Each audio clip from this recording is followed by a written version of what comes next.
20º episódio do podcast Psiquiatra Responde. Com muita alegria, chegamos à marca de 20 episódios. Quando iniciamos em setembro esse projeto, nem imaginava o quanto eu ia receber de apoio e de incentivo para continuar. Esse 20º episódio eu quero falar para vocês um pouquinho sobre a epidemiologia da ansiedade. Não se esqueçam, esse podcast está no Spotify, no Deezer, Apple Podcasts, Google Podcast. Se inscrevam no canal do YouTube, ativem as notificações e divulguem para algum amigo, isso vai me ajudar bastante. Muito obrigado e vamos lá!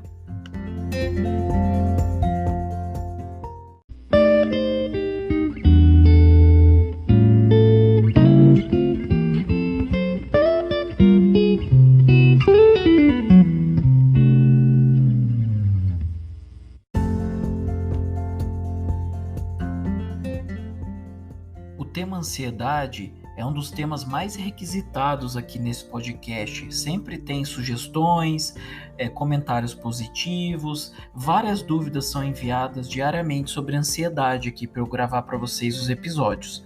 Meu nome é Eduardo Alcântara, sou médico psiquiatra e apresentador do podcast Psiquiatra Responde, a psiquiatria sem preconceitos. Vamos lá, falar de ansiedade. Eu gostaria que quem ainda não ouviu o episódio 10 e o episódio 14 deste podcast, onde eu explico um pouco sobre ansiedade patológica, sobre os sintomas físicos de ansiedade, mas neste aqui eu vou falar um pouquinho sobre os dados da ansiedade, a epidemiologia da ansiedade. A gente sabe que a prevalência de transtornos de ansiedade, ou seja, ansiedade patológica, assim como eu falei em episódios anteriores, os transtornos de ansiedade é o equivalente ao que a gente fala ansiedade patológica, né? Que é aquela ansiedade que passa do limite, que nos atrapalha a vida, que merece uma atenção especial, tá? Pelo DSM-5, que é o Manual Estatístico dos Transtornos Mentais, da 5ª edição da Associação Americana de Psiquiatria, é o transtorno de ansiedade generalizado, TAG, a ansiedade de separação, né, o transtorno de ansiedade de separação, mutismo seletivo, fobias específicas, o TAS, né, que é a fobia social, o transtorno de ansiedade social, o transtorno de pânico, ataques de pânico e agorafobia. Né? São alguns dos transtornos de ansiedade, né? Enfim, sabemos que recentemente tem passado nas mídias falando que o Brasil é um dos países mais ansiosos do mundo, que a pandemia piorou isso, né?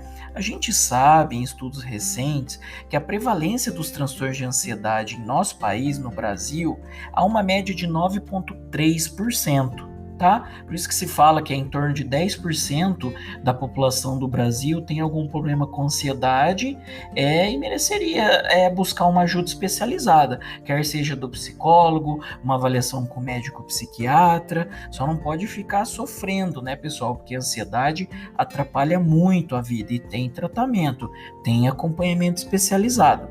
Lembrando, falando em epidemiologia da ansiedade, né, eu falei em torno de 9,3% no Brasil, isso pode variar um pouco conforme o grupo estudado. Pode chegar, uma curiosidade, até 30% em crianças e adolescentes. Até 30% pode chegar. É considerável, né, pessoal? E 12% em adultos jovens. Enfim, sabemos que em torno de 450 milhões de pessoas vivam com algum tipo de transtorno mental no mundo. Em torno de 500 milhão de pessoas no nosso planeta Terra podem estar vivendo nesse momento com algum tipo de transtorno mental. Dentre eles, os transtornos de ansiedade podem chegar a representar 10% desses casos em estudos de prevalência, ou seja, em torno aí de 45, 50, isso são estatísticas, né? É um número aproximado, mas só para a gente ter noção. Então, em torno de 50 milhões de pessoas em todo o planeta podem estar apresentando ansiedade patológica, algum transtorno de ansiedade e necessitar de ajuda, ok? Então, assim, como eu disse, até um determinado limiar, até um limite, a ansiedade pode ser suportada e é natural, ela é uma característica humana, há teorias evolutivas do porquê que a gente tem ansiedade nos tempos atuais, é um tema que eu gosto muito, que eu estudo muito, os transtornos de ansiedade, é bem interessante, né, o estudo disso.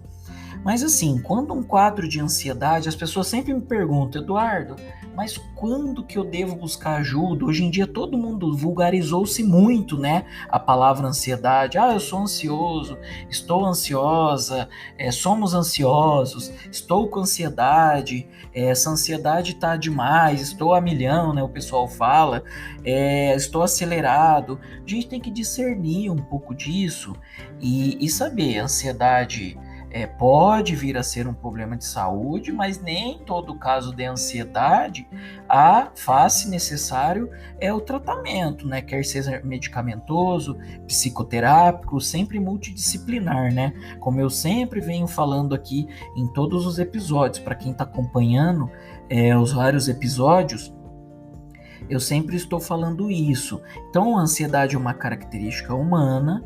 Porém, quando ela passa desse limite, né, ela vai causando um sofrimento intenso. Por isso que é um transtorno de ansiedade, é um transtorno na sua vida, né? Pode até causar perca de prazer nas atividades diárias, a pessoa tem, dentro dos diversos transtornos de ansiedade, né? Que nem no caso, uma pessoa que tem uma ansiedade generalizada, ela acorda ansiosa, vai dormir ansiosa, chega uma hora que a vida dela é só medo, né? Então ela vai desanimar, não vai querer fazer as coisas, tudo ela vai ficar angustiada, achando que vai dar problema, aquela ansiedade antecipatória, aquele temor de infortúnio, sintomas característicos, né? Sabendo que uma ansiedade patológica aumenta a taxa de uso e dependência de álcool e até outras drogas. Muitas pessoas querem beber, bebem, e falam, Eduardo, mas eu saio na balada e eu tenho... Agora não, né? A gente tá na pandemia, nem tá tendo balada, mas assim, as festas noturnas, né? Estão tendo poucas, né? Então, assim, para eu sair, para eu conseguir me relacionar, conversar com outras pessoas, eu tenho muita ansiedade, fobia social, eu tenho uma aversão muito grande, daí eu tenho que beber para relaxar, para diminuir um pouco minha ansiedade. Isso é bem comum, né?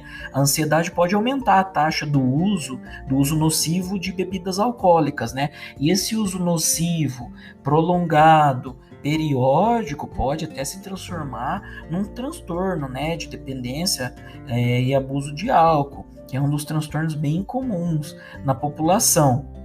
Enfim, um quadro de ansiedade pode diminuir o rendimento acadêmico, o rendimento laboral, aumentar da dependência no dia a dia, identificar a pessoa tem dificuldades no desempenho mesmo, o seu desempenho laboral, né? A ansiedade causa bastante sofrimento, muito cansaço, né? Algumas pessoas ansiosas falam, Eduardo, chega fim do dia, parece que eu corri uma maratona, mas eu não corri. Eu fiquei sentado o dia todo trabalhando no meu trabalho, mas eu fiquei tão ansioso, tão ansiosa, que chegou o fim do dia, eu estava extremamente esgotado. Isso é bem comum. Bem, enfim, eu gostaria que vocês ouvissem o episódio 10, o episódio 14. Se esse episódio foi interessante para você, repasse ele. É muito importante o apoio de vocês repassar os episódios, ajudar na divulgação para cada vez mais esse podcast atingir a população, levar essas informações a pessoas. Esse episódio foi sobre epidemiologia, né? A gente falou aí em torno de 45, 50 milhões de pessoas no mundo. Brasil em torno de 9,3% da população, algum transtorno de ansiedade. Ok, pessoal, muito obrigado pelo apoio de todos. Eu quero fazer um adendo aqui, agradecer a meu amigo Renan Alves, de Santa Gertrudes, no interior de São Paulo, um grande amigo que está apoiando o podcast, dando várias sugestões de edição, de velocidade. Quero agradecer também meu amigo, Dr. Tiago Nishihara, advogado do interior de São Paulo, Thiago Nishihara é um grande amigo, apoiador também aqui deste podcast, sempre dando dicas e sugestões para a melhora. Muito obrigado, tá? Chegamos agora na marca do 20º episódio, né? São 20 episódios desde dezembro, tá? Eu tô tentando pelo menos um episódio por semana com o tema que vocês mais pediram, então eu peço a gentileza, sigam é muito importante vocês se inscrever no canal do YouTube, ativar as notificações e comentar nos vídeos. Gostei, não gostei, sugestão de temas, que com os comentários de vocês eu vou organizando os próximos episódios. Em geral, esses episódios são semanais, tá? Estou muito feliz. Hoje eu falei pro pessoal, dei uma turbinada aqui. Estou usando um novo microfone, um pouquinho melhor, né?